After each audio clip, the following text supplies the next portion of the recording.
Welcome to the Nevis newscast for Friday, January 17, 2025. I am Donis Wilkinson Gaines.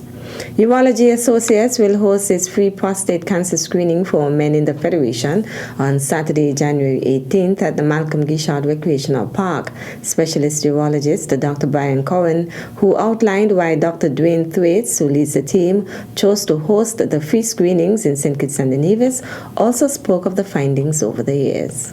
The prostate is a gland that lives deep in the pelvis that approximately 1 in 10 men will get prostate cancer in their lifetime. Afro-Caribbean men and African-American men for us back home are at higher risk for prostate cancer development, and that's why Dr. Thwaites wanted to target St. Kitts, Nevis, and Antigua, his home countries, to screen men for prostate cancer. Since we started this back in, I believe, 2009 or so, we've seen the numbers of men that we screen increase significantly, up over 600 as of last year. We've also seen the incidence, or the number of people that we find with prostate cancer, has decreased significantly from about, I think, 10 to 12% initially to overall is now about 2% of men that we find who get diagnosed with prostate cancer each year.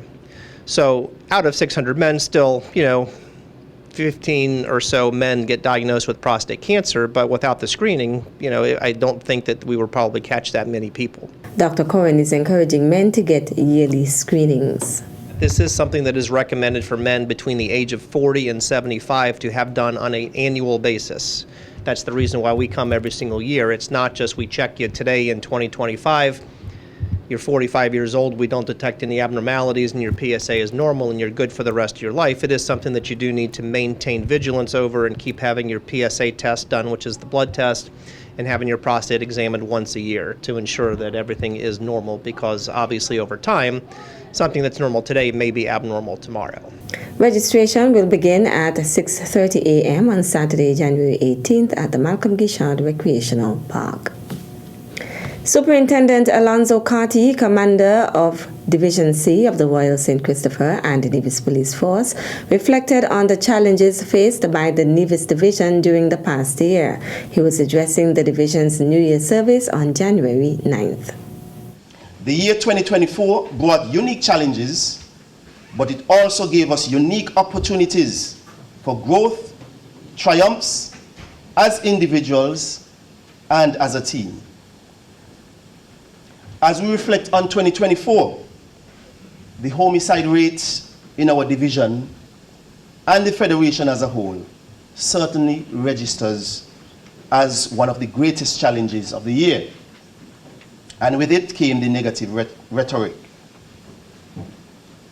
This crisis has tried and tested us individually and collectively in diverse ways and threatened the security of this beautiful island. This state of affairs imposed its constraints on our policing strategies, and we had to become highly adaptable in our continuing service to the public. Superintendent Carty also spoke to the successes achieved by the police. I know that we had many challenges with respect to other crimes, such as larcenies, malicious damage, the break-ins, and so forth. But I said to you that we would have done significant work in these areas, and we managed to solve a number of these matters and put a number of offenders behind bars. We've had many successes in our traffic and tactical operations. At the end of 2024, we managed to remove 3 illegal firearms from the streets of Nevis, along with a significant number of ammunition. Just think about the many lives we would have saved just doing that.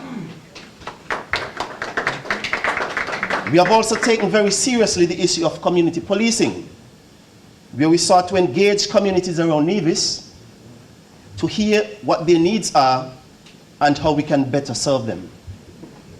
We also sought to build and to further consolidate relations with other agencies as we took a multi-pronged approach to crime fighting. We, through our School Liaison Officer program, have connected with our schools at the primary and secondary levels and have impacted the lives of students in a positive way. He thanked the government as well as other agencies and partners who collaborated with the police. I want to, at this juncture, extend profound appreciation to the inspectors for their support and commitment in the effective management of this division. I also want to express thanks to the entire rank and file, the traffic department, task force, the CID, the outstations, beat and patrol, forensic services unit, my secretary, the divisional office, local intelligence office, the criminal records office, the special victims unit, the court and process department, and of course our partners, the St. Kitts and Nevis Defense Force. I also take this opportunity to thank Premier Brantley and the Nevis Island Administration for their continued support to the police in Nevis. Superintendent Alonzo Carty, commander of the Nevis Division of the Royal St. Christopher and Nevis Police Force. Still to come, a registration open for Agri Expo 2025. The details after this break. The people of Nevis have long remained connected to the gifts nature has bestowed. As an ambassador of this majestic island, it is my duty to encourage my people to nurture, preserve, and protect what makes us unique as a people and strong as a country. This one is dedicated to my lovely little island. Welcome back. The Ministry of Agriculture has identified a set of targeted objectives for 2025. These objectives seek to support entrepreneurship in the agriculture sector with a view to bolstering job creation. Because of the fact that things are happening so well in agriculture, we have seen a shift over the years in terms of the age, the average age of our farmers. Quite a number of young people are getting involved because they realize that money is in this thing, Madam President. Money is in this thing. You heard some of the figures that I mentioned earlier with regards to payout from the agro-processing, payout from the abattoir, payout from marketing unit. It shows that money is there to be made. And once you discipline yourself and you take it as a business, Madam President, you can make money. And so we want to drill that in our school children from the primary level, the high school level, that listen, we want people involved in agriculture on the island. We want young people involved. We want everybody involved, but we want a lot more young people involved as well. The objectives form part of the ministry's strategy to achieve food security and sovereignty by reducing the island's food import bill over the medium to long term. Under the International Union for Conservation of Nature, under that project, there will be the establishment of a 30,000-gallon water tank at New River. At Indian Castle, we are intending to roll out phase 2 of the fruit orchard, and we intend to put under production another 40 acres, Madam President. There will be the construction of a 100 by 100 foot shade house that will be constructed at Prospect to propagate fruit trees. There will be a 20 by 20 foot storage room to house tools that have already been acquired under this project. In 2025, we are also hoping to add some dry storage space to the Lawrence and Parry Agricultural Depot. And we are also hoping to continue in 2025 with renovation work done at the abattoir to ensure safe and standard approved facility.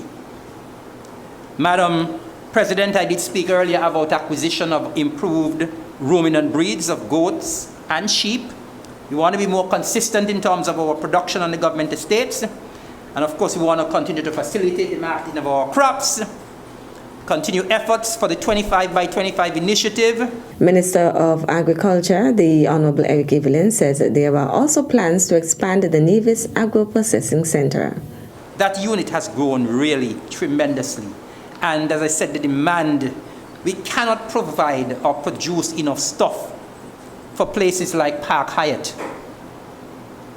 You heard me, Madam President? For places like Park Hyatt, not only in Nevis alone, we have gone over the waters as well. and we are supplying stuff to them, and they are so pleased. We can never, ever have enough. Minister of Agriculture, the Honorable Eric Evelyn. Meantime, registration for booths for Agri Expo 2025 is now open. The annual flagship event of the Ministry of Agriculture will take place from Thursday 27th to Friday 28th March under the theme A New Era Leveraging Technology for Sustainable and Inclusive Agriculture. The registration fee for food vendors is $300. For businesses, ornamentals, and cosmetics vendors, $175. And for farmers and craft vendors, $150. To register, visit the Department of Agriculture at Prospect Estate or call 469-5521 extension 6511. Registration will close on March 14th, 2025. That's it for this edition of the Nevis Newscast. On behalf of all of us here at the Department of Information, thank you for viewing. I'm Donis Wilkinson Keynes.